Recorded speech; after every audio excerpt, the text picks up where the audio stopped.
नमस्कार, स्वागत है आपका एएनबी न्यूज में। और चले शुरू करते हैं दमदार समाचार लगातार। जम्मू कश्मीर के शोपियां में सुरक्षा बलों के बीच और आतंकियों के बीच आज जबरदस्त मुठभेड़ हो गई। दरअसल आतंकियों की मौजूदगी की सूचना पर इलाके में तलाशी अभियान शुरू किया गया। घेरा सख्त होता देख छिपे हुए आतंकियों ने सुरक्षा बलों पर ही फायरिंग शुरू कर दी। जवाबी कार्रवाई शुरू करने से पहले सुरक्षा बलों की संयुक्त टीम ने आतंकियों को आत्मसमर्पण करने का मौका दिया। बावजूद इसके आतंकियों की ओर से फायरिंग नहीं रोकी गई। नतीजतन जवानों ने मोर्चा संभाला और एक आतंकी को मौके पर ही ढेर कर दिया।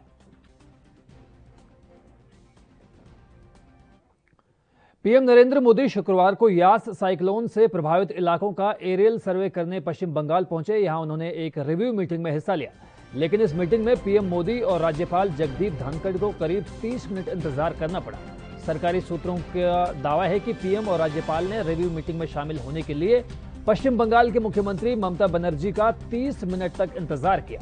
मीटिंग में 30 मिनट देर से पहुंचने के बाद ममता बनर्जी ने चक्रवात के असर से जुड़े दस्तावेज केंद्र सरकार के अधिकारियों को सौंपकर वहां से चली गई। उनका कहना था कि उन्हें दूसरी मीटिंग्स में हिस्सा लेना है। दस्तावेज में यास से 20,000 करोड़ के नुकसान की बात कही गई थी। साथ ही राहत पैकेज की मांग की गई। इस घटना को लेकर पश्चिम बंगाल के राज्यपाल जगदीप धनखड़ ने ट्वीट कर कहा कि टकराव का ये रुख राज्य या लोकतंत्र के हित में नहीं है। सीएम और अधिकारियों द्वारा गैर भागीदारी संवैधानिकता या कानून के शासन के अनुरूप भी नहीं है।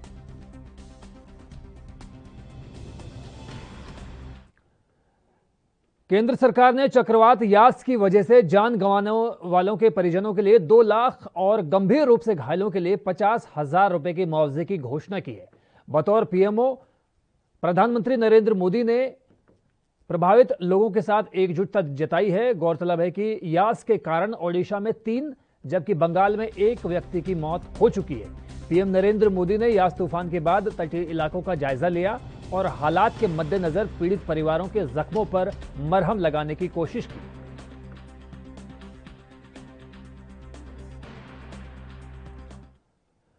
पतंजलि योगपीठ ने योग गुरु रामदेव से एलोपैथी पर उनकी टिप्पणी को लेकर माफी मांगने वाला आईएमए का मानहानि नोटिस मिलने की पुष्टि की है। पतंजलि के मुताबिक वो कानूनी रूप से माकूल जवाब देगा। बतौर पतंजलि वे वैज्ञानिक सोच से काम करती है और ऋषियों व शास्त्रों के महान ज्ञान और विज्ञान को नीचा दिखाने की अनुमति नहीं देगी। कांग्रेस नेता अशोक सिंह ने केंद्र सरकार पर निशाना साधा है और कहा है कि सरकार को हर चीज की जिम्मेदारी लेनी चाहिए। वहीं उन्होंने कहा कि बाबा रामदेव के खिलाफ जांच होनी चाहिए। आप भी सुनिए क्या कुछ उन्होंने कहा।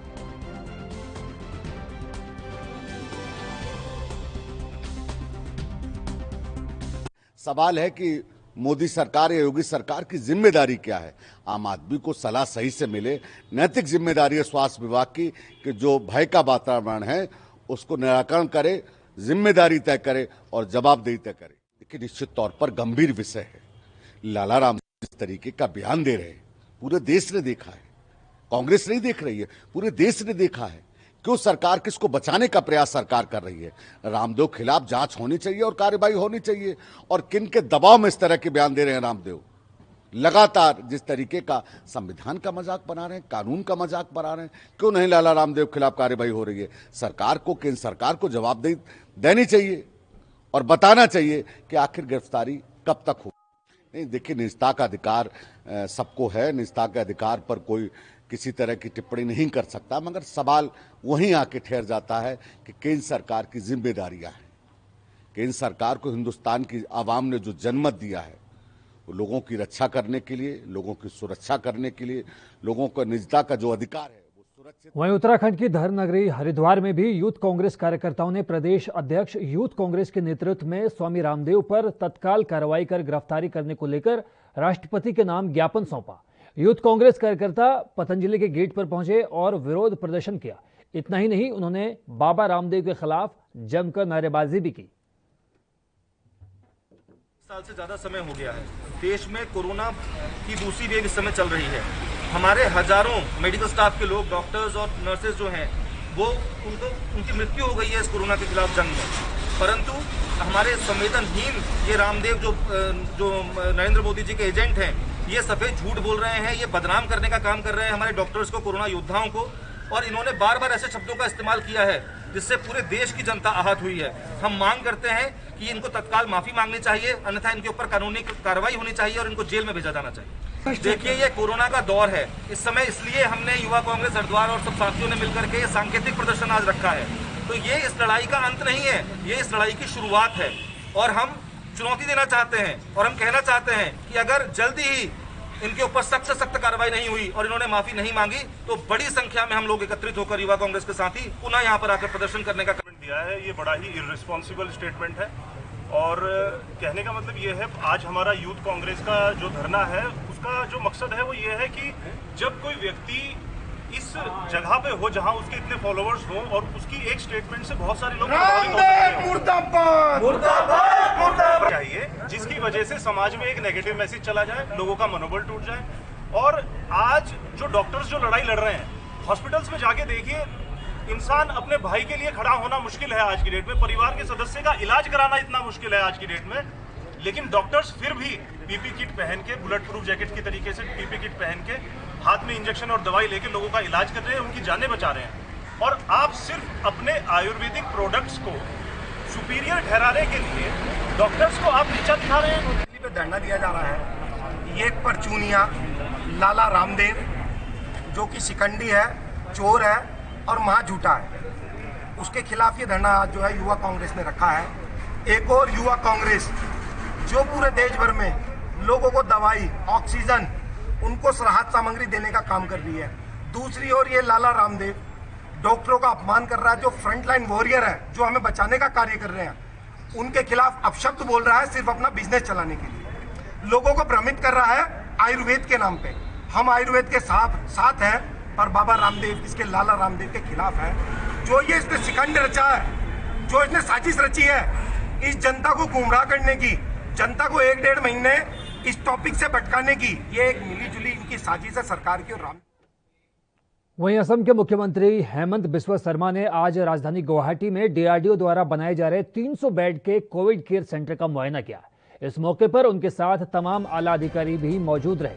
व्यवस्थाओं का जायजा लेते हुए उन्होंने कहा कि असम सरकार कोरोना महामारी को लेकर बेहद गंभीर है और इस पर लगाम लगाने की कवायद लगातार सरकार की तरफ से की जा रही है, जिसमें काफी हद तक हमें कामयाबी मिल चुकी है। और क्या कुछ असम के मुख्यमंत्री ने कहा, आपको सुनवाते हैं। DRDO is constructing a 300 bedded hospital for Government of Assam. They have started the work on 18th May and they will deliver the hospital on 4th June. And this hospital will comprise of 200 oxygen bed and 100 ICU bed. Everything is on track. I think we will be able to open this hospital maybe by 7 June or 8 June. Sir, Assam में Covid का स्थिति कैसा है अभी positivity कम हुआ है, पास का नीचे आया है, लेकिन देखिए और 10 दिन इंतजार करता हूँ। उपराष्ट्रपति एम वेंकैया नायडू ने स्वतंत्रता सेनानी और हिंदुत्व विचारक विनायक दामोदर वीर सावरकर की जयंती पर उन्हें श्रद्धांजलि अर्पित की और कहा कि देश की आजादी के लिए उनका बलिदान प्रेरणा का स्रोत बना रहेगा। सावरकर का जन्म 28 मई 1883 को महाराष्ट्र के नासिक के भगूर गांव में हुआ था। हिंदुत्व की विचारधारा को आगे बढ़ाने वाले राजनीतिक दल और संगठन सावरकर को अपना नायक मानते हैं। उपराष्ट्रपति कार्यालय में एक ट्वीट कर कहा गया कि प्रखर राष्ट्रवादी, क्रांतिकारी विचारक, समाज सुधारक, लेखक स्वतंत्र वीर सावरकर जी की जयंती पर देश की स्वतंत्रता के लिए उनके तप और त्याग को सादर नमन, समाज की एकता के लिए जातिवाद, अस्पृश्यता के खिलाफ उनके विरोध को नमन, सामाजिक समरसत्ता और राष्ट्रवाद पर सावरकर जी के विचार और कृतित्व आज भी प्रासंगिक है। विनायक दामोदर सावरकर का जन्म मुंबई में 28 मई 1883 को हुआ था। सावरकर क्रांतिकारी होने के साथ साथ लेखक, वकील और हिंदुत्व की विचारधारा के बड़े सपोर्टर थे। आजादी के आंदोलन के दौरान अंग्रेजों ने सावरकर को काला पानी की सजा दी थी। सावरकर का निधन 1966 में 26 फरवरी को हुआ था। सावरकर को 1937 में हिंदू महासभा का अध्यक्ष चुना गया था। उन्हें वीर सावरकर के नाम से भी जाना जाता है। पिछले एक दशक से युद्ध की विभीषिका झेल रहे सीरिया में बशर अल असद को चौथी बार राष्ट्रपति चुन लिया गया है। आपको बता दें कि 26 मई को हुए चुनाव के आधिकारिक चुनाव परिणामों में असद को करीब 1 करोड़ 42 लाख वोट मिले। इस जीत के साथ ही अब बशर अल असद के एक बार फिर से अगले 7 सालों के राष्ट्रपति बनने का रास्ता साफ हो चुका है। इस बीच अमेरिका समेत पश्चिमी देशों ने सीरिया के चुनाव को खारिज किया है और कहा है कि ये ना तो स्वतंत्र तरीके से चुनाव हुआ है और न ही निष्पक्ष। बीजेपी के वरिष्ठ नेता और पूर्व मंत्री शाहनवाज हुसैन ने मध्य प्रदेश के पूर्व मुख्यमंत्री कमलनाथ के उस बयान पर कड़ा ऐतराज जताया है जिसमें उन्होंने देश को लेकर एक विवादित टिप्पणी करते हुए कहा कि भारत महान नहीं बल्कि भारत बदनाम है। कमलनाथ यही नहीं रुके, उन्होंने ये भी कहा कि मुझे न्यूयॉर्क से लोगों के फोन आ रहे हैं और वो कह रहे हैं कि अपना देश इस कदर बदनाम हो चुका है कि जो भारतीय टैक्सी चलाते हैं उनकी टैक्सी में बैठने को कोई भी तैयार नहीं है। बीजेपी ने कमलनाथ के इस बयान को शर्मनाक बताया।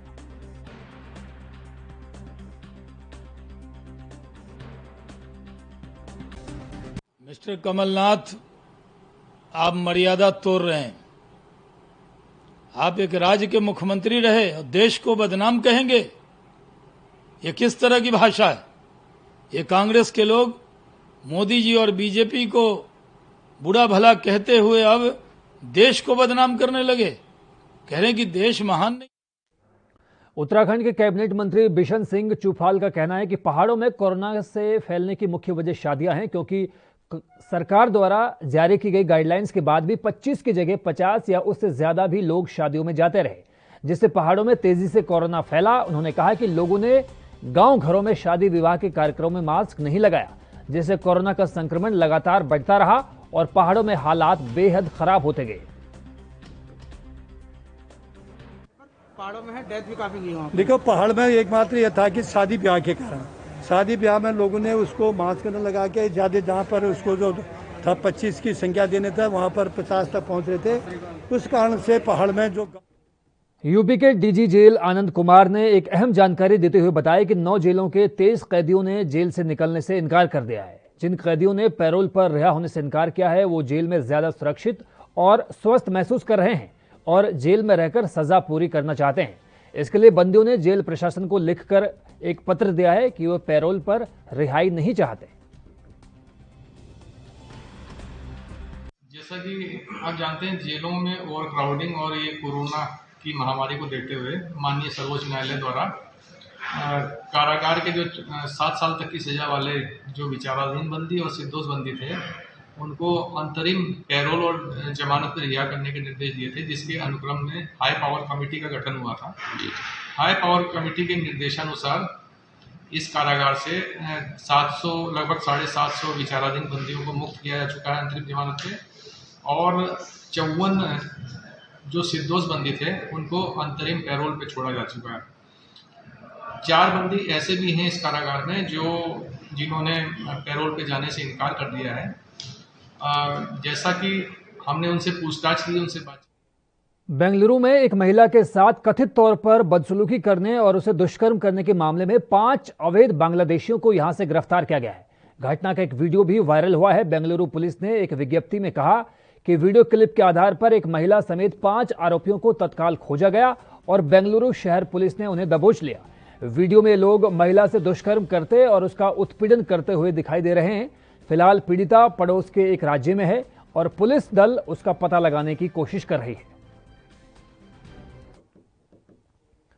उत्तर प्रदेश के मुख्यमंत्री योगी आदित्यनाथ मंडलों का दौरा कर कोरोना की स्थिति के बारे में जानकारी ले रहे हैं। वहीं उनकी सरकार के मंत्री भी अपने जिलों का दौरा कर वहां की स्वास्थ्य व्यवस्था की हकीकत जानने में लगे हुए हैं, जिससे जो भी कमी हो उसे सुधारा जा सके। शुक्रवार को जालौन में भी प्रदेश की उच्च शिक्षा विज्ञान प्रौद्योगिकी विभाग के राज्य मंत्री और जिले के प्रभारी मंत्री नीलिमा कटियार उरई के राजकीय मेडिकल कॉलेज अचानक निरीक्षण करने पहुंच गई, जहां उन्होंने स्वास्थ्य व्यवस्थाओं का जायजा लिया। साथ ही मेडिकल कॉलेज में भर्ती मरीजों से स्वास्थ्य सेवाओं के बारे में भी जानकारी ली। देखिए, आज जनपद जालौन में मेडिकल कॉलेज के अंदर और हमारा जो कोविड कमांड कंट्रोल सिस्टम है और एक ट्रांसपेरेंसी का और लोगों को। इस वक्त की बड़ी खबर आ रही है पश्चिम बंगाल से। जी हां, पश्चिम बंगाल से ये बड़ी खबर दरअसल पश्चिम बंगाल के मुख्य सचिव वापस बुला लिए गए हैं। केंद्र सरकार ने बंगाल के मुख्य सचिव को वापस बुलाने का फैसला किया है। तो पश्चिम बंगाल से एनबी न्यूज की तरफ से बड़ी खबर, 31 मई तक 10 बजे तक रिपोर्ट करने के लिए केंद्र सरकार ने आदेश दिया है। केंद्र सरकार ने बंगाल के सचिव को वापस बुलाने की घोषणा कर दी है। तो पश्चिम बंगाल के मुख्य सचिव को वापस बुलाए जाने का फैसला केंद्र सरकार ने किया है। केंद्र सरकार ने बंगाल के मुख्य सचिव को वापस बुलाने का फैसला किया है। मुंबई समेत महाराष्ट्र के कई हिस्सों में चक्रवाती तूफान की भारी नुकसान होने की खबर है, जिसके बाद बीजेपी के नेता लगातार प्रभावित इलाकों का दौरा कर रहे हैं। बीजेपी सांसद गोपाल शेट्टी ने आरोप लगाया कि महाराष्ट्र सरकार की इंसानियत मर चुकी है, क्योंकि उन्होंने महाराष्ट्र के राजस्व से कोई राहत पैकेज की घोषणा अब तक नहीं की। मुंबई और महाराष्ट्र में आए हुए तौकते तूफान को लेकर जिस तरह से तबाही हुई थी, खासकर महाराष्ट्र के कोंकण इलाके में, उसको लेकर महाराष्ट्र सरकार ने जो दौरा किया है उसमें भाजपा का यह आरोप है कि महाराष्ट्र सरकार ने महज 3 घंटे का दौरा किया। लेकिन जिस तरह से महाराष्ट्र में विपक्ष में बैठी भाजपा ने करीब 3 दिन तक इसका दौरा किया, इस दौरान तमाम तरह के निरीक्षण किए गए। देखा गया कि किस तरह से महाराष्ट्र के कोंकण इलाके में नुकसान हुआ है, उसको लेकर बीजेपी लगातार कोशिशें कर रही है कि जो भरपाई, नुकसान की भरपाई है उसको लगातार किया जाए।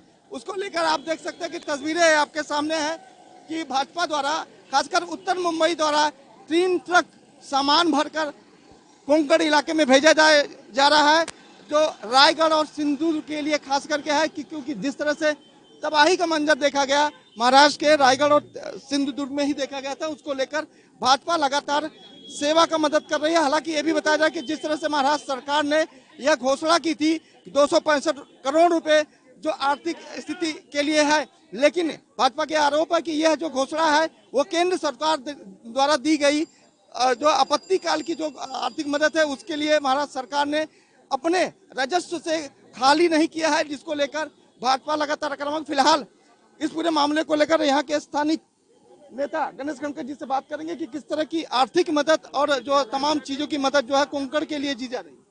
देखिए, ऐसा है कि कोंकण में आपत्ति आने के बाद आज जो यहाँ से मदद जा रही है, कम से कम यहाँ पर 800 पत्रे हैं, यहाँ पर 4 टन ताड़पत्री है, 4 टन धान की व्यवस्था, ऐसी सारी व्यवस्था आज यहाँ से कोंकण के लिए रवाना हो रही है। बस इसके कल और 2 विधानसभा की ओर से हमारी मदद जाएगी। उसके एक दिन बाद और तुरंत रविवार को भी कांदिवली पूर्व विधानसभा की ओर से भी कोंकण के लिए मदद रवाना होगी। कुल मिला के अभी तक यानी पालघर में भी जो मदद उत्तर मुंबई से गई है वो मैं यदि आज यहाँ पर बताऊं तो कम से कम 1000 के ऊपर पत्रे अभी तक जा चुके हैं, कम से कम 10 टन के आसपास धान जा चुका है और उतना ही 6 टन के आसपास ताड़पत्री जा चुकी है। कल वापस जैसे कोंकण में मदद जाएगी वैसे पालघर के लिए और एक मदद कल हम लोग रवाना करने वाले हैं। उसमें LED बल्ब होंगे, धान होगा और जो पालघर के लिए आवश्यक चीजें वो वहां पर जाएगी। जो कोंकण के लिए आवश्यकता इसके बाद हमें और बताएंगे वो भी हम वहां भेजेंगे। लगातार ये कहा जा रहा है कि केंद्र सरकार, राज्य सरकार में बैठे हुए लोग 3 घंटे की विजिट करते हैं, हालांकि प्रभावित इलाके में नहीं जाते हैं, लेकिन जिस तरह से विपक्ष में बैठे हुए भाजपा सरकार में तमाम लोग जो है विजिट करते हैं और कीचड़ में जाकर उसका मुआयना करते हैं, फिर आर्थिक मदद पहुंचाते हैं, तो जाहिर तौर पर साफ जाहिर करता है कि जो महाराष्ट्र सरकार की जो इंसानियत है वो कहीं न कहीं मर चुकी है। ऐसा आरोप जो है यहाँ की भाजपा नेता लगा रहे हैं। कैमरा पर्सन विनय सिंह के साथ मैं सत्यप्रकाश सोनी, एनबी न्यूज, मुंबई। रांची में कांची नदी पर करोड़ों की लागत से बना पुल यास तूफान को नहीं झेल पाया। तस्वीरों में आप देख सकते हैं कि हाराडी बुढ़ाडी पुल गुरुवार को जमींदोज हो गया। ये पुल रांची जिले के तमाड़, बुंडू और सोनाहातू को जोड़ता है। 3 साल पहले ही करोड़ों की लागत से पुल बनाया गया था, मगर करोड़ों रुपए की लागत से बना ये पुल करप्शन की भेंट चढ़ गया। हड़कंप मचने के बाद प्रशासन ने आनन फानन में अब जांच के आदेश दिए हैं। तहकीकात में क्या सामने आएगा ये तो बाद की बात है, लेकिन सेतु के रूप में तमाड़, बुंडू और सोनाहात की मुश्किल अब कब हल होगी, फिलहाल सबसे बड़ा सवाल यही है। उत्तराखंड के हल्द्वानी के सुशीला तिवारी अस्पताल को सिंगापुर से उत्तराखंड के युवा विधायकों के जरिए ऑक्सीजन कॉन्सेंट्रेटर के रूप में एक बड़ी मदद मिली है।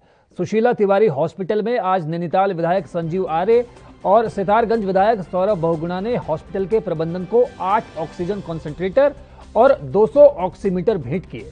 सितारगंज से विधायक सौरभ बहुगुणा ने बताया कि सिंगापुर में रहने वाले उर्वशी सहाय और लोचेंग चुआन से उनके द्वारा कोविड मरीजों की सहायता करने के लिए निवेदन किया गया था, जिसके बाद उन्होंने 10 ऑक्सीजन कॉन्सेंट्रेटर के साथ 200 ऑक्सीमीटर भेजे हैं। इस कोविड महामारी में आपको मालूम है उत्तराखंड में बहुत ज़्यादा कोविड के केसेस हुए थे और हमने उस वक्त फैसला किया था कि हम CSR फंडिंग से उत्तराखंड के अपने CHC सितारगंज के CHC PHC, हमने मुक्तेश्वर के हॉस्पिटल, आज हम सुशीला तिवारी और शाम को हम रुद्रपुर मेडिकल कॉलेज में ऑक्सीजन कॉन्सेंट्रेटर्स दे रहे हैं। ये 10 लीटर की मशीन है डुअल फ्लो, जो कि सीरियस कोविड पेशेंट्स के ऊपर यूज़ की जाती है। इसकी लागत एक मशीन की 1,35,000 रुपये है और उसके साथ हमने 8 मशीनें यहाँ पर दी हैं और 200 ऑक्सीमीटर्स यहाँ पर हमने 200 ऑक्सीमीटर्स भी प्रोवाइड कराए हैं। तो उम्मीद यही कर रहे हैं कि जितनी भी अपनी तरफ से मदद हो सके, क्योंकि सुशीला तिवारी और रुद्रपुर जिला अस्पताल 2 ऐसे अस्पताल हैं जहाँ पे बहुत ज़्यादा बर्डन है पेशेंट्स का, बहुत पूरे कुमाऊँ के लोग यहाँ पर आते हैं और एक छोटी सी हमारी कोशिश है। हिमाचल प्रदेश में सिरमौर जिले के पांवटा साहिब में पंजाब पुलिस और ड्रग्स विभाग की टीम ने छापेमारी कर 15 करोड़ रुपए की नशीली दवाएं जब्त की हैं। नशीली दवाएं बनाने के आरोप में यूनिक फॉर्मुलेशन फैक्ट्री के मालिक मोनिश मोहन निवासी देवीनगर पांवटा को गिरफ्तार किया गया है। अमृतसर पुलिस टीम नशीली दवाओं की खेप को छानबीन के लिए ट्रक में भरकर ले गई है। ये कार्रवाई गुरुवार शाम से शुक्रवार सुबह तक जारी रही। पुलिस अधीक्षक सिरमौर डॉक्टर KC शर्मा ने नाहन में बताया कि बीते 18 मई को पंजाब पुलिस ने अमृतसर के मतेवाल में 50,000 नशीले कैप्सूलों के साथ आरोपियों को गिरफ्तार कर मामला दर्ज किया। मामले की जांच के दौरान पंजाब पुलिस ने पाया कि दर्द के लिए बनी दवा जिसमें प्रतिबंधित पदार्थ ट्रामाडोल पाया जाता है, उसका इस्तेमाल नशे के तौर पर भी किया जा रहा है। पंजाब के मुख्यमंत्री कैप्टन अमरिंदर सिंह की पहल पर मिशन फतेह 2.0 के 8 दिनों के दौरान आशा वर्करों की तरफ से 1,95,00,000 की आबादी वाले कुल 51,06,000 घरों का सर्वेक्षण किया गया। इसकी जानकारी देते हुए स्वास्थ्य और परिवार कल्याण मंत्री सरदार बलबीर सिंह सिद्धू ने बताया कि लोगों ने स्वास्थ्य विभाग पर यकीन जताया है और कोविड-19 के शुरुआती पड़ाव के दौरान इलाज करवाने के लिए, टेस्ट करवाने के लिए लोग आगे आ रहे हैं। उन्होंने कहा कि स्क्रीनिंग ड्राइव के अंतर्गत कोविड-19 के लिए कुल 1,37,281 व्यक्तियों का टेस्ट किया गया है, जिनमें से 4,654 लोगों का टेस्ट पॉजिटिव पाया गया। पंजाब वासियों को मिलावट रहित सेहतमंद भोजन और खाद्य की उपलब्धता को यकीनी बनाने के लिए मुख्य सचिव विनी महाजन ने फल मंडियों में आर्टिफिशियल राइपनिंग चैम्बर स्थापित करने और खाने में मिलावटखोरी के खिलाफ सख्ती बरतने के आदेश जारी किए। मुख्य सचिव ने अधिकारियों को सलाह दी कि वो खाने पीने की वस्तुओं में मिलावटखोरी की गतिविधियों में शामिल लोगों को पकड़ने के लिए पुलिस विभाग से मदद लें। उत्तर प्रदेश के गोरखपुर में थाना खोराबार के अंतर्गत सोशल डिस्टेंसिंग की धज्जियां उड़ाते हुए बारात में बिना मास्क के और अवैध देसी कट्टे के साथ डांस करते हुए एक युवक का वीडियो वायरल होने पर सख्त कार्रवाई करने के आदेश दिए गए हैं। जानकारी के मुताबिक खोराबार के जंगल राम लखना में एक समारोह में ऑर्केस्ट्रा का डांस चल रहा था।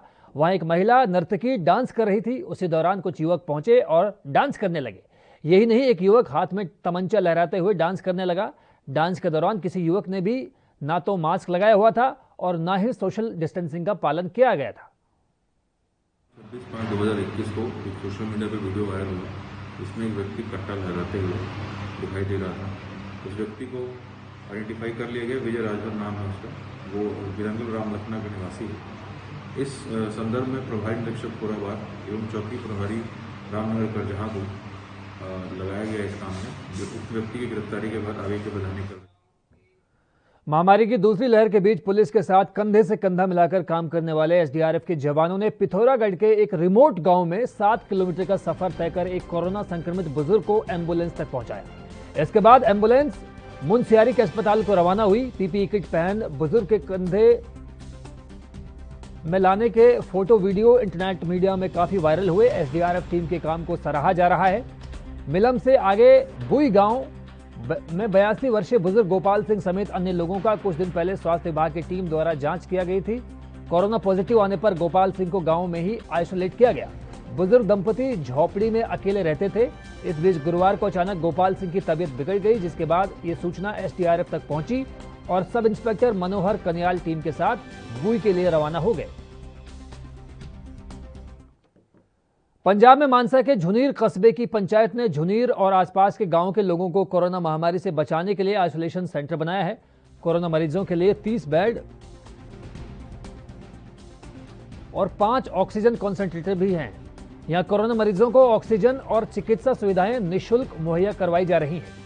इस दौरान ग्राम झुनीर पंचायत के सरपंच अमन गुरबीर सिंह ने बताया कि आइसोलेशन सेंटर ग्राम पंचायत झुनीर द्वारा बालिका छात्रावास के खाली पड़े भवन में स्थापित किया गया है। उन्होंने कहा कि आसपास के गांव में कई कोरोना मरीज सामने आ रहे हैं और झुनीर कस्बे से सटे 30 किलोमीटर क्षेत्र में कोई सुविधा मौजूद नहीं है, इसलिए इस कोशिश में हमने 30 से 35 बेड का आइसोलेशन वार्ड बनाया। ਇੱਥੇ ਇੱਕ ਗਰਲਜ਼ ਹੋਸਟਲ ਦੀ ਬਿਲਡਿੰਗ ਵਿਹਲੀ ਪਈ ਸੀਗੀ। ਅਸੀਂ ਇੱਕ ਛੋਟਾ ਜਿਹਾ ਉਪਰਾਲਾ ਕੀਤਾ ਕਿ ਨੇੜੇ ਦੇ ਪਿੰਡਾਂ ਦੇ ਵਿੱਚ ਜਿਵੇਂ ਘੁਰਕਣੀ, ਫਤਿਹਪੁਰ, ਝਨੀਰ, ਇਹਨਾਂ ਪਿੰਡਾਂ ਵਿੱਚ ਜ਼ਿਆਦਾ ਮਰੀਜ਼ ਪੋਜ਼ਿਟਿਵ ਆ ਰਹੇ ਸੀਗੇ ਤੇ ਉਹਨਾਂ ਲੋਕਾਂ ਦੇ ਲਈ ਇੱਥੇ ਨੇੜੇ ਤਕਰੀਬਨ 30 ਤੋਂ 35 ਕਿਲੋਮੀਟਰ ਕਿਤੇ ਕੋਈ ਵਧੀਆ ਸਹੂਲਤ ਨਹੀਂ ਸੀ, ਜਿੱਥੇ ਕੋਈ ਵੈਂਟੀਲੇਟਰ ਜਾਂ ਕੋਈ ਵਧੀਆ ਆਕਸੀਜਨ ਦਾ ਪ੍ਰਬੰਧ ਹੋਵੇ।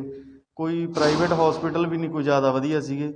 ਸੋ ਅਸੀਂ ਇਹ ਉਪਰਾਲਾ ਕੀਤਾ ਕਿ ਆਪਣੇ ਕੋਲ ਬਿਲਡਿੰਗ ਹੈਗੀ ਸੀਗੀ, ਅਸੀਂ ਇੱਥੇ 35 ਤੋਂ 40 ਬੈੱਡਾਂ ਦਾ ਪ੍ਰਬੰਧ ਕਰਕੇ ਇਹਨੂੰ ਇੱਕ ਆਈਸੋਲੇਸ਼ਨ ਵਾਰਡ ਬਣਾਇਆ ਤੇ ਬਾਅਦ ਦੇ ਵਿੱਚ ਖਾਲਸਾ ਏਡ ਦੀ ਮਦਦ ਲੈ ਕੇ ਇੱਥੇ 5 ਆਕਸੀਜਨ ਕੰਸਨਟਰੇਟਰ ਲਏ। ਇਸ ਕਰਕੇ ਸਰਪੰਚ ਸਾਹਿਬ ਦਾ ਅਸੀਂ ਧੰਨਵਾਦ ਕਰਦੇ ਹਾਂ ਜੀ। ਅਸੀਂ ਆਰਐਮਪੀ ਡਾਕਟਰ ਆ ਜੋ ਪਿੰਡ ਵਾਲੇ ਆ, ਅਸੀਂ ਫ੍ਰੀ ਇਲਾਜ ਕਰ ਰਹੇ ਹਾਂ ਜੀ। ਜੋ ਵੀ ਹੈਲਪ ਹੈ ਅਸੀਂ फ्री हेल्प करते हैं। ਝਨੀਰ ਦੇ ਨੇੜੇ 42 ਪਿੰਡ है। बढ़ती कोरोना महामारी पर अंकुश लगाने के लिए जहां पंजाब सरकार और राज्य सरकार की ओर से प्रयास किए जा रहे हैं, वहीं मुक्तसर साही में हल्का मलौद के गांव और शहर के अलग अलग वार्ड्स में हल्का इंचार्ज अमनप्रीत सिंह भट्टी द्वारा सैनिटाइज किया गया। पंजाब के डिप्टी स्पीकर अजायब सिंह भट्टी के बेटे अमनप्रीत सिंह भट्टी ने कोरोना महामारी पर काबू पाने के लिए मलौद के कई वार्ड्स में गांव को सैनिटाइज करने के लिए युवा टीमों का गठन किया। इसे रोकने के लिए कड़ी मेहनत करनी होगी, तभी हम कोरोना को मिटा सकते हैं। हम कोरोना महामारी से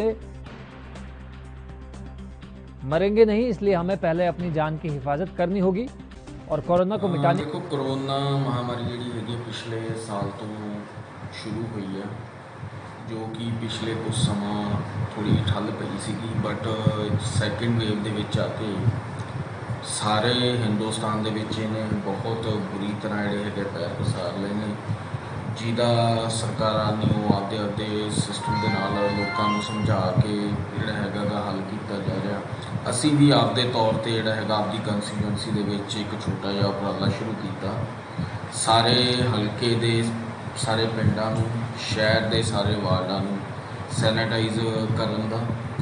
ਉਹਦੇ ਲਈ ਅਸੀਂ ਇੱਕ ਟੀਮ ਦਾ ਗਠਨ ਕੀਤਾ ਗਾ, ਜੋ ਟੀਮ ਹਰ ਰੋਜ਼ ਸ਼ਹਿਰ ਦੇ ਵੱਖ-ਵੱਖ ਇਲਾਕਿਆਂ ਦੇ ਵਿੱਚ ਜਾ ਕੇ ਸੈਨੀਟਾਈਜ਼ ਕਰ ਰਹੀ ਆ, ਜਿਹਦਾ ਬਹੁਤ ਵਧੀਆ ਇੱਕ ਪੋਜ਼ਿਟਿਵ ਜਿਹੜਾ ਹੈਗਾ ਗਾ ਦੇਖਣ ਨੂੰ ਮਿਲ ਰਿਹਾ ਗਾ असर। ਜਿਹਦੇ पहलवान सागर धनखड़ मर्डर केस में एक और गिरफ्तारी हो चुकी है। दिल्ली पुलिस ने रेसलर सुशील कुमार के साथी रोहित करोर को गिरफ्तार किया है। रोहित की छत्रसाल स्टेडियम केस में पुलिस को तलाश थी। बताया जा रहा है कि रोहित सुशील के बेहद खास लोगों में से एक है। सागर मर्डर केस में अब तक सुशील कुमार कुल मिलाकर 8 आरोपी पुलिस की हिरासत में आ चुके हैं। दिल्ली पुलिस का कहना है कि रोहित पिछले 14 साल से सुशील कुमार के साथ पहलवानी कर रहा है। वो सुशील कुमार के बेहद खास लोगों में है। वारदात के दिन रोहित भी छत्रसाल स्टेडियम में ही मौजूद था। दिल्ली पुलिस के हाथ सागर धनखड़ हत्याकांड का अहम सबूत लग गया है।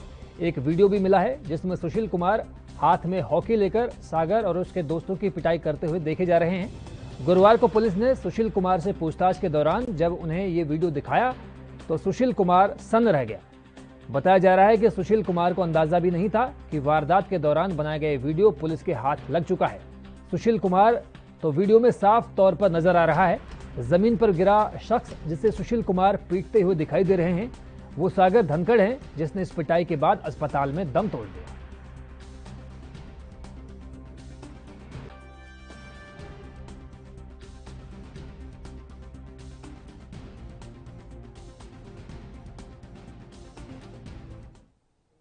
और फिलहाल वक्त हुआ एक ब्रेक का। ब्रेक के उस पार भी जारी हैं दमदार समाचार लगातार मेरे सहयोगी योगेश पांडे के साथ।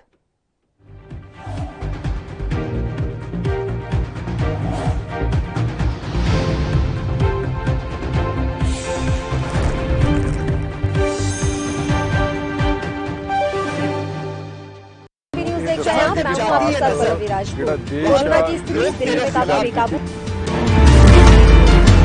खबरनामा, खबर से असर तक शाम 5 बजे सिर्फ ANB न्यूज पर।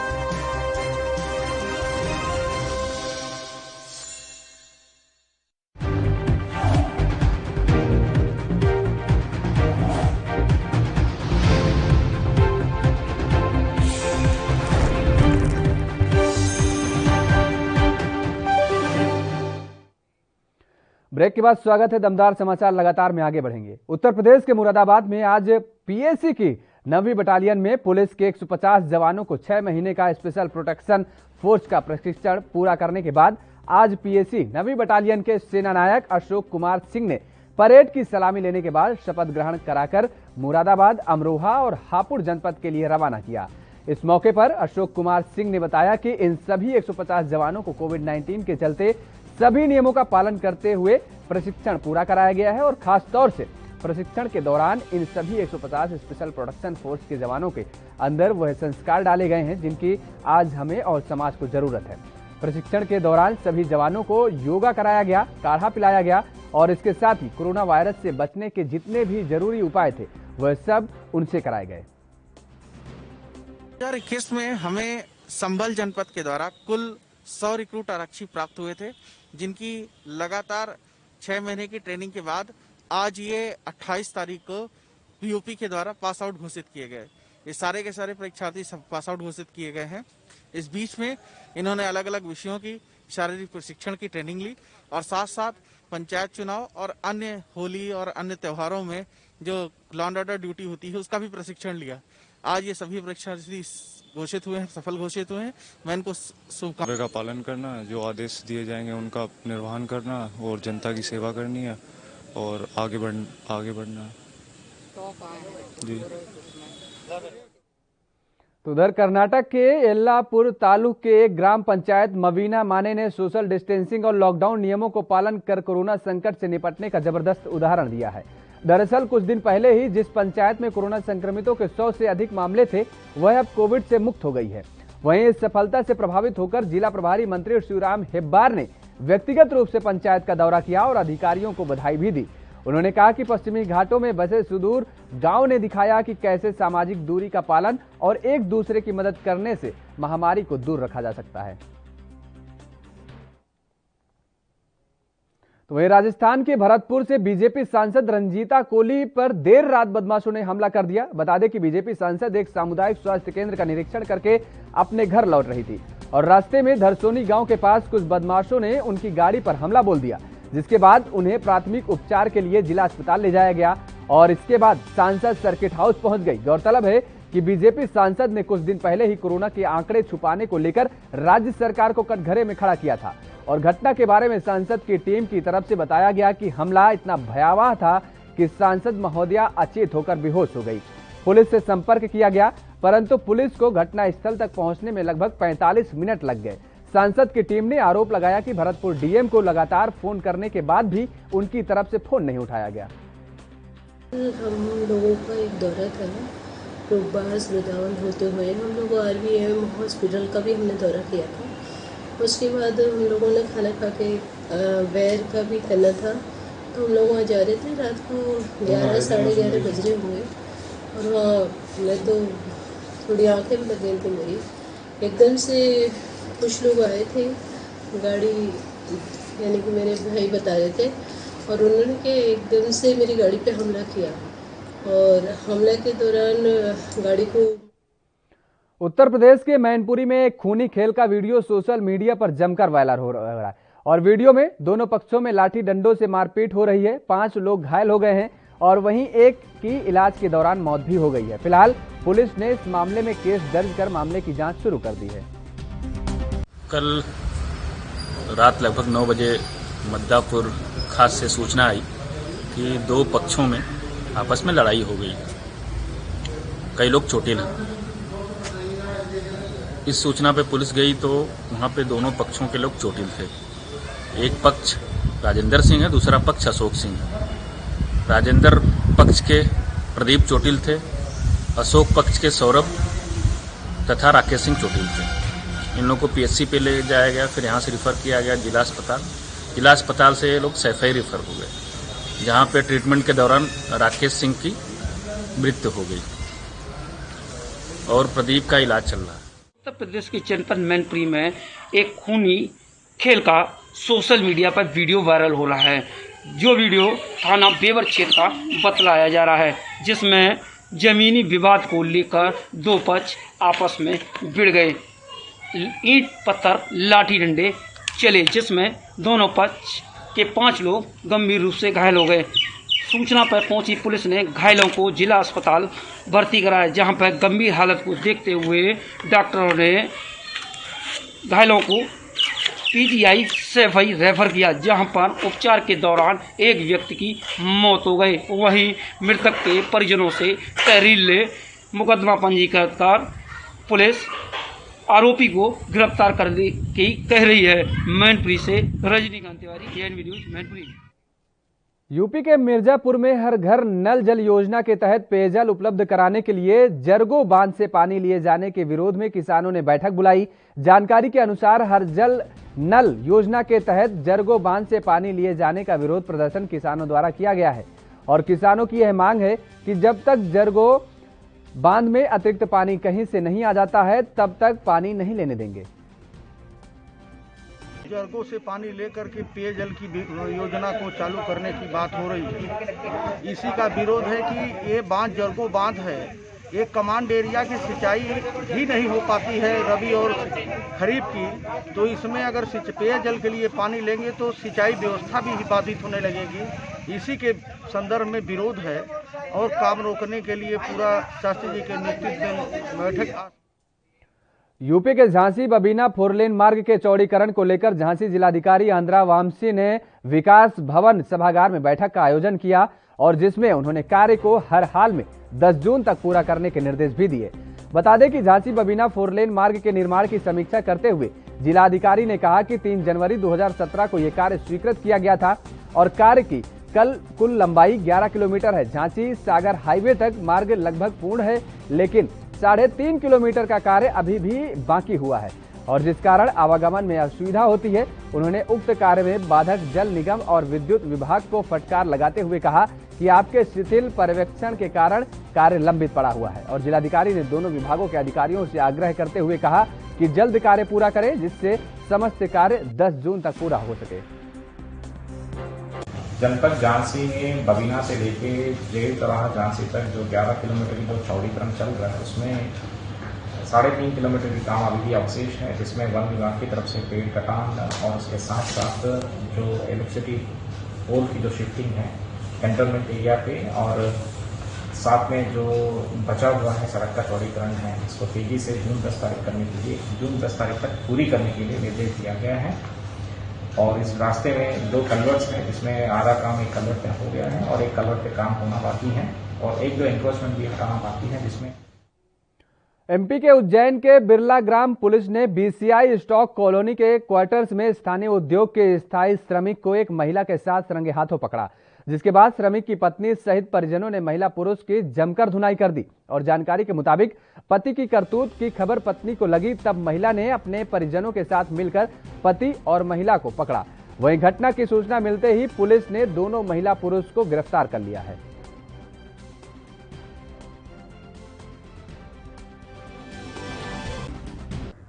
कल शाम को थाना बिरला ग्राम में एक सूचना मिली थी कि कोई प्रेमी प्रेमिका आपस में कहीं पे अपना मिल रहे थे। वहाँ पर प्रेमी के परिवारजन वहाँ पर पहुँच गए और दोनों को रंगे हाथों पकड़ लिया और वहाँ पर उनकी प्रेमिका की उनके घर वालों ने पिटाई कर दी। इस संबंध में अभी यूपी के झांसी में दर्जनों गांवों में ग्रामीण अपराधियों के चलते दहशत में जीने को मजबूर हैं। मामला ग्राम पंचायत ढूंढा, थाना सकरार, तहसील मऊरानीपुर का है, जहां कई गंभीर धाराओं में जमानत पर बाहर आए एक युवक ने गांव में ही एक परिवार में आयोजित शादी समारोह में जबरदस्त हुड़दंग किया। शादी में खुलेआम असलहे से एक के बाद एक धड़ाधड़ फायरिंग करना शुरू कर दिया और जिसका वीडियो अब जमकर वायरल हो रहा है। कोरोना से पीड़ित और कोरोना को मात देने वाले लोगों के लिए फरीदाबाद की सरकारी अस्पताल में शुरू किए गए उमंग ओपीडी में अब शारीरिक परेशानी या मानसिक तनाव वाले लोगों को इलाज शुरू कर दिया गया है। Deputy civil surgeon doctor Sheela Bhagat के अनुसार हेल्पलाइन नंबरों के द्वारा भी मेंटल हेल्थ विशेषज्ञ से स्वास्थ्य संबंधी परामर्श लिया जा सकता है। और डॉक्टर शीला भगत ने बताया कि जो लोग संक्रमित होकर ठीक हो गए हैं, इसके बावजूद मानसिक तौर पर उन्हें और भी परेशानियां आ रही हैं, ऐसे मरीजों की काउंसलिंग करके उनका मनोबल बढ़ाने की कोशिश की जा रही है।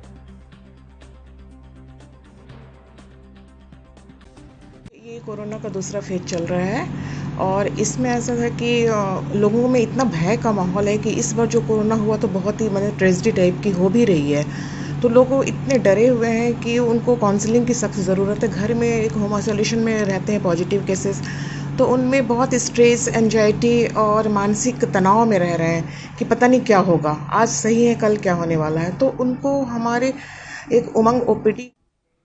उत्तर प्रदेश में गाजियाबाद के लोनी कोतवाली क्षेत्र के निठोरा अंडरपास में पुलिस और बदमाशों के बीच मुठभेड़ हो गई, जिसमें एक बदमाश के पैर में गोली लग गई और बदमाश की पहचान दानिश के रूप में हुई है, जिसने गुरुवार को एक दूध कारोबारी से नकदी और टीला मोड़ थाना क्षेत्र में ट्रक चालक से लूट की थी। बदमाश के कब्जे से चोरी की एक मोटरसाइकिल, 12,500 रुपए और एक तमंचा 315 बोर और जिंदा कारतूस बरामद किया गया है। बदमाश दानिश पर 8 मुकदमे दर्ज हैं। बदमाश के 2 साथी मौके से फरार हो गए और सुबह थाना लोनी पुलिस को सूचना मिली थी कि जिन बदमाशों ने कल तमन्ना डेयरी लोनी के मालिक से लूटपाट की थी, आज वही बदमाश फिर से दूध विक्रेताओं से लूटपाट करने लोनी आने वाले हैं। और इस सूचना पर थाना लोनी पुलिस द्वारा निठौरा रोड अंडरपास रेलवे लाइन के किनारे बदमाशों को पकड़ने के लिए घेराबंदी की गई। पुलिस पार्टी द्वारा बदमाशों की चेकिंग के लिए रोका तो बदमाशों ने पुलिस टीम को जान से मारने की नियत से फायरिंग कर दी। कल थाना लोनी क्षेत्र में तमन्ना डेयरी है, जिसके मालिक से लूट की घटना हुई थी, जिसमें 10 से 12 हज़ार रुपये की लूट हुई थी। घटना के अनावरण के लिए तत्काल टीमों का गठन कर प्रयास किया जा रहा था।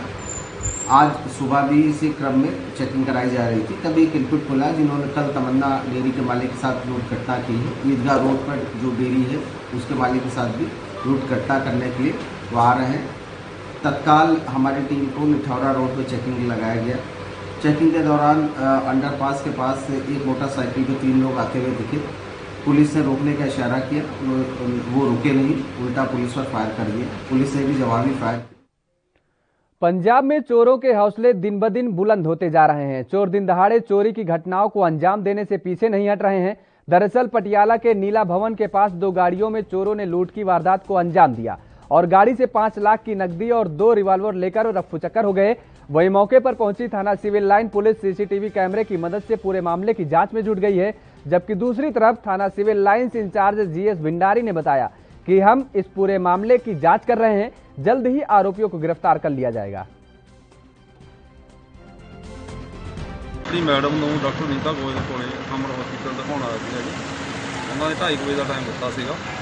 ਲਗਭਗ 2:10 ਵਜੇ ਮੈਂ ਹਸਪੀਟਲ ਦੇ ਅੰਦਰ ਗਿਆ ਤੇ 3 ਵਜੇ ਤੋਂ 40 ਮਿੰਟ ਮੈਂ ਬਾਹਰ ਆਇਆ। ਜਦੋਂ ਮੈਂ ਬਾਹਰ ਆ ਕੇ ਦੇਖਿਆ ਤਾਂ ਗੱਡੀ ਮੇਰੀ ਖੁੱਲੀ ਸੀਗੀ, ਉਹਦੇ ਵਿੱਚ ਪੂਰਾ ਤੋੜੀ ਕੀਤੀ ਸੀ। ਤਾਂ ਡੈਸ਼ਬੋਰਡ ਦੇ ਵਿੱਚ ਕੁਝ ਸਮਾਨ ਸੀਗਾ, ਉਹ ਨਹੀਂ ਛੇੜਿਆ, ਖੁੱਲ੍ਹਾ ਪਿਆ ਸੀਗਾ ਡੈਸ਼ਬੋਰਡ, ਕੁਝ ਸਮਾਨ ਕੋਈ ਜ਼ਿਆਦਾ ਕੀਮਤੀ ਨਹੀਂ ਸੀਗਾ। ਤੇ ਡਿੱਗੀ ਦੇ ਵਿੱਚ ਮੇਰਾ ਇੱਕ ਬੈਗ ਸੀਗਾ, ਬੈਗ ਦੇ ਵਿੱਚ ਲਗਭਗ 5 ਲੱਖ ਰੁਪਇਆ ਸੀਗਾ ਮੇਰਾ। ਉਹਦੇ ਵਿੱਚ ਕੁਛ 53,000 ਸਕੂਲ ਦੀ ਫੀਸ ਸੀਗੀ, ਬੱਚਿਆਂ ਦੀ ਜਿਹੜੀ ਭਰਨੀ ਸੀ ਬੈਂਕ ਦੇ ਵਿੱਚ, ਔਰ 1,30,000 ਮੈਂ ਆਪਣਾ ਬੈਂਕ ਦੇ ਵਿੱਚੋਂ ਕੱਲ੍ਹ ਕਢਾ ਕੇ ਲਿਆ ਸੀ, ਮੇਰਾ ਪੀਪੀਐਫ ਅਕਾਊਂਟ ਸੀਗਾ ਜੀ। ਕੁਛ ਮੇਰੇ ਪੈਸੇ ਪਹਿਲਾਂ ਕਢਾਏ ਸੀ। ਇੱਥੇ ਬਰੀਜ਼ਾ ਗੱਡੀਆਂ 2 ਪਾਰਕ ਹੋਈਆਂ ਸੀਗੀਆਂ, ਜਿਹੜੀਆਂ ਉਹ ਲਾ ਕੇ ਹਸਪੀਟਲ 'ਚ ਆਪਦੇ ਮਰੀਜ਼ ਦਾ ਪਤਾ ਲੈਣ ਗਏ ਸੀਗੇ। ਅਤੇ ਹੁਣ ਦੱਸਣ ਮੁਤਾਬਕ ਉਹਨਾਂ ਦੇ ਜਦੋਂ ਵਾਪਸ ਆਏ ਗੱਡੀਆਂ ਲੌਕ ਹੀ ਸੀਗੀਆਂ ਉਵੇਂ ਐਜ਼ ਇਟ ਇਜ਼, ਪਰ ਵਿੱਚੋਂ ਸਮਾਨ गायब ਸੀਗਾ। ਉਹਨਾਂ ਦੇ ਡਿੱਗੀ ਦੇ ਵਿੱਚ ਬੈਗ ਪਿਆ ਸੀ ਜਿਹਦੇ ਵਿੱਚ पैसे थे। यहाँ रुकते हैं एक छोटे से ब्रेक के लिए। ब्रेक के बाद फौरन हाजिर होते हैं।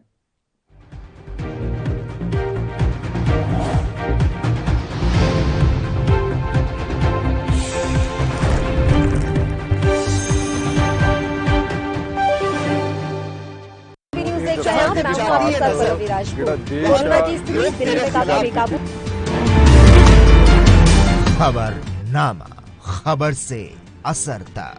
शाम 5 बजे सिर्फ ANB न्यूज पर।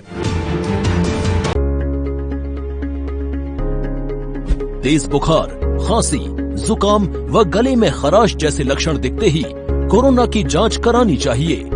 जांच रिपोर्ट का इंतजार किए बिना अपने चिकित्सक से परामर्श कर दवाओं का सेवन शुरू कर देना चाहिए। लक्षण दिखते ही जरूरी है कि होम आइसोलेशन का पालन किया जाए, जिससे परिवार के दूसरे सदस्यों में संक्रमण न फैले।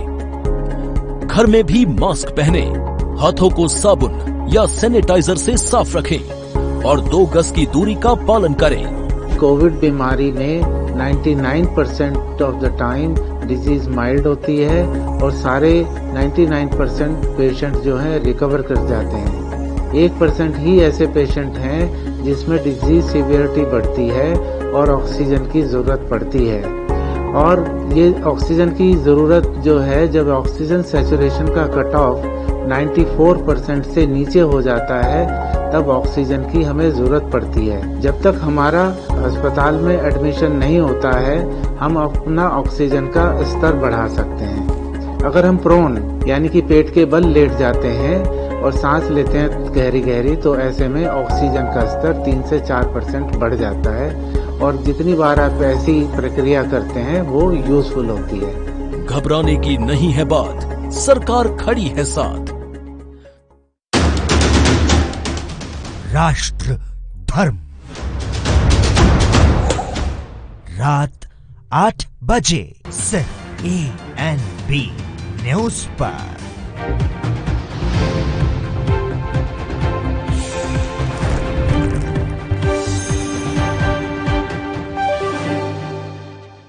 ब्रेक के बाद स्वागत है। खबरों में आगे बढ़ेंगे। यूपी के बिजनौर में मामूली सी बात को लेकर लाठी डंडे चल गए, जिसमें 4 लोग गंभीर रूप से घायल भी हो गए और एक की इलाज के दौरान मौत हो गई। ये मामला नूरपुर थाना इलाके के रहटा बिल्लौच गांव का है। झगड़े की सूचना पर गांव में भारी पुलिस फोर्स तैनात कर दी गई। मृतक के परिजनों ने 4 आरोपियों के खिलाफ गैर इरादतन हत्या का मुकदमा भी दर्ज करा दिया है और इसके साथ ही पुलिस ने 2 आरोपियों को गिरफ्तार कर लिया है और बाकी आरोपियों की तलाश अभी जारी है। नूरपुर क्षेत्र अंतर्गत ग्राम रहटा बिल्लौच में कल एक ही समुदाय के 2 परिवारों में, जिसमें एक परिवार राशिद का है, दूसरा सावेज का है, दोनों परिवारों के मध्य घर के पास ही मिट्टी डालने को लेकर विवाद हुआ। विवाद बढ़ गया और दोनों में मारपीट दोनों पक्षों में हो गई लाठी डंडों से, जिसमें राशिद नाम का व्यक्ति घायल था, जिसकी आज प्रातः अस्पताल में मृत्यु हो गई। सुसंगत धाराओं में अभियोग कल ही पंजीकृत कर दिया गया था। आज उस अभियोग में गैर इरादतन हत्या की धारा की वृद्धि की गई। हरियाणा के रोहतक शहर के फतेहपुरी कॉलोनी में 8 हथियारबंद युवकों ने घर में घुसकर एक परिवार पर हमला कर दिया। हमले में परिवार के 4 लोगों को गंभीर चोटें आई हैं और वहीं हमलावरों ने हैवानियत की सभी हदें को पार कर दी। परिवार में मौजूद महिलाओं के साथ मारपीट की गई और इसके साथ ही बच्चे भी घायल हुए।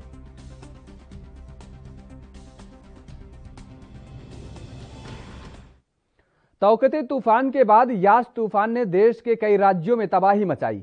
इसको लेकर उत्तर प्रदेश में अब अलर्ट जारी हो गया है और अगर बात करें सीमावर्ती उत्तर प्रदेश के बहराइच की, तो लगातार बहराइच में हो रहे 3 दिन से मूसलाधार बारिश और तूफान से जहां मौसम तो सुहाना हो गया, लेकिन लोगों के दिल में कहीं न कहीं इस तूफान का भय व्याप्त है। नज्जन कहाँ के रहने वाले हैं? भाई यही बहराइच आगापुरवा। बारिश तो ठीक ठाक हो रही है, मौसम अच्छा है, मगर डर लग रहा है कि कहीं ये तूफान ना आ जाए। बाहर करना ही है। क्या लगता है? ठीक ठाक है, कोई दिक्कत नहीं है। आप लोगों में भय व्याप्त है क्या? हल्का फुल्का ही यस तूफान का डर है। यास तूफान जहां देश के विभिन्न राज्यों में अपना कहर बरपा रहा है, वहीं प्रदेश में अलर्ट जारी कर दिया गया है। अगर बात की जाए जनपद बहराइच की, तो यहाँ 3 दिन से मूसलाधार बारिश हो रही है और तूफानी हवाएं चल रही हैं, लेकिन मौसम सुहाना तो हो गया है, उसके बावजूद भी लोगों में यास तूफान का भय व्याप्त है। कैमरा पर्सन के साथ रफीकुल्लाह खान, ANB न्यूज बहराइच।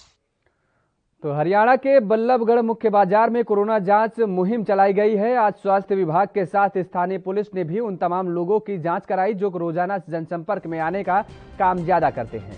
इस बारे में बल्लभगढ़ के कोरोना नोडल अधिकारी डॉक्टर मान सिंह ने दावा किया कि यदि इसी गति से जांच का काम तेजी से चलता रहा तो आगामी कुछ ही दिनों में वे और उनकी टीम बल्लभगढ़ शहर को कोरोना मुक्त करने में सफल हो जाएंगे। आज उन्होंने मुख्य बाजार में जगह जगह कोरोना की जांच के लिए स्टॉल लगवाए। एक ही उद्देश्य है कोरोना महामारी से बहुत जल्दी छुटकारा पाना, और हम ये रिजल्ट सामने बिल्कुल दिख रहे हैं। आज से 10 दिन पहले के देख लो, आज 10% है। उम्मीद है कि 15 दिन के बाद बल्लभगढ़ से कोरोना खत्म कर देंगे, और मेन कारण इस कोरोना को खत्म करने के लिए ही ये हर संभव प्रयास किए जा रहे हैं। ज़्यादा से ज़्यादा लोग टेस्टिंग की जा रही है, जिससे जो भी पॉजिटिव है उसको आइसोलेट किया जा सके, आगे पब्लिक में ना फैलाए। और ये भीड़ वाले इलाके हैं, जैसे बाजार हुआ, मंडी हुई, यहाँ बहुत बड़ा भीड़ होती है और आपस में संक्रमित होने के बहुत ज़्यादा चांसेज होते हैं, तो इस चीज़ को मद्देनजर रख।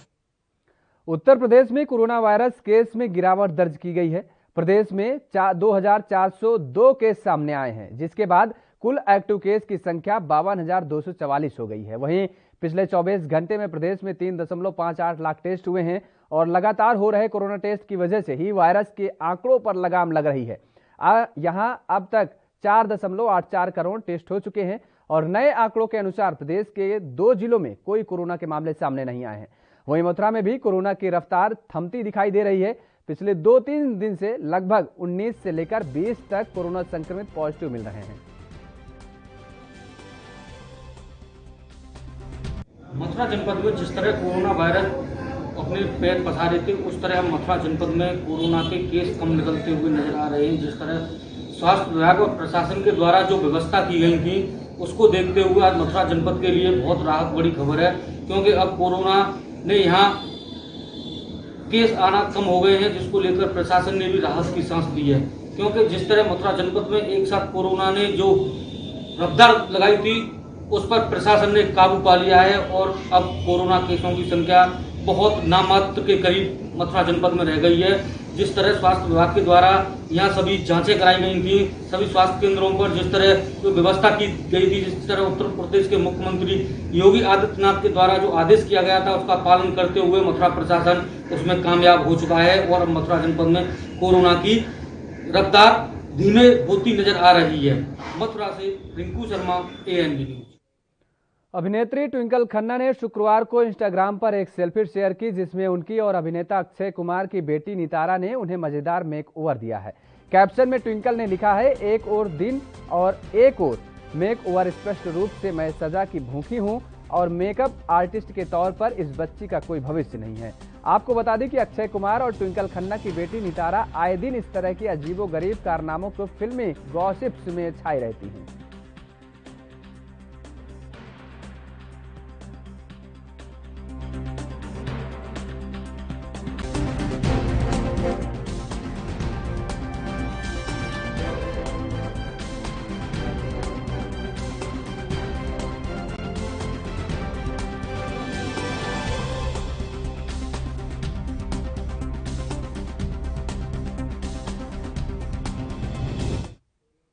यूपी के बिजनौर में धामपुर नगर पालिका परिसर स्थित नेहरू जी की प्रतिमा के समक्ष आयोजित कार्यक्रम में कांग्रेसियों ने माल्यार्पण कर श्रद्धांजलि अर्पित की।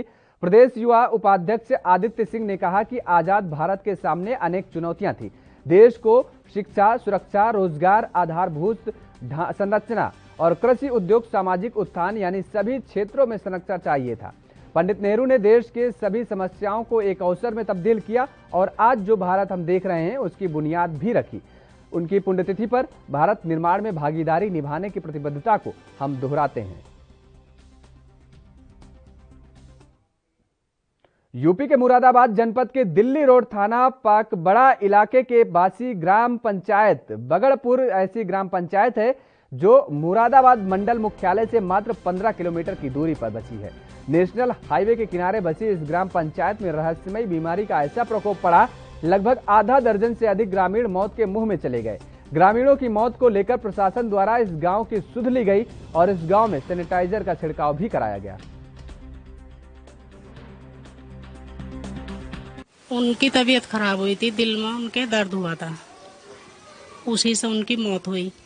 पहले खांसी उठी ना, फिर उनके सीने में दर्द हुआ, फिर सांस नहीं लेने में दिक्कत हुई। डॉक्टर के पास लेकर चले तो वो डॉक्टर तक पहुंच नहीं पाए। उनकी मंदिर तक जाने पे उन्होंने अपनी डेथ हो गई उनकी। जी कुछ नहीं आई थी जी, नहीं कुछ नहीं आए। हम नहीं दिखाए, जहाँ भी दिखाए इलाज अच्छे से हो नहीं पाया क्योंकि कोरोना चल रहा था, इसलिए हम कहीं जा नहीं पाए। एक कोरोना से हुई है, बाकी जो है बीमारी से हुई है। बुजुर्ग बुखार थे, 3 तो बुजुर्ग ही थे, ये ज्यादा थी उनकी, तो बीमार चल रहे थे। नहीं सीरियस तो कोई नहीं है, 7 मौतें यहाँ गांव में हुई हैं और 3 बरबर वाले गांव में मड़ियों में हुई हैं। अब कोई हाँ इसमें लगता है ग्राम पंचायत बागड़ में। उत्तर प्रदेश में जालौन के उरई पुलिस लाइन में रिक्रूट पासिंग आउट परेड का आयोजन किया गया, जिसमें 179 जवानों ने दीक्षांत परेड में हिस्सा लिया। इस मौके पर डीएम ने 6 जवानों को पुरस्कृत भी किया। तो वहीं उरई पुलिस लाइन में पासिंग आउट परेड का आयोजन किया गया। इस दौरान मुख्य अतिथि के तौर पर डीएम प्रियंका निरंजन ने जवानों को कर्तव्य निष्ठा की शपथ दिलाई। उन्होंने कहा कि समाज में सुरक्षा की जिम्मेदारी जवानों के कंधे पर है।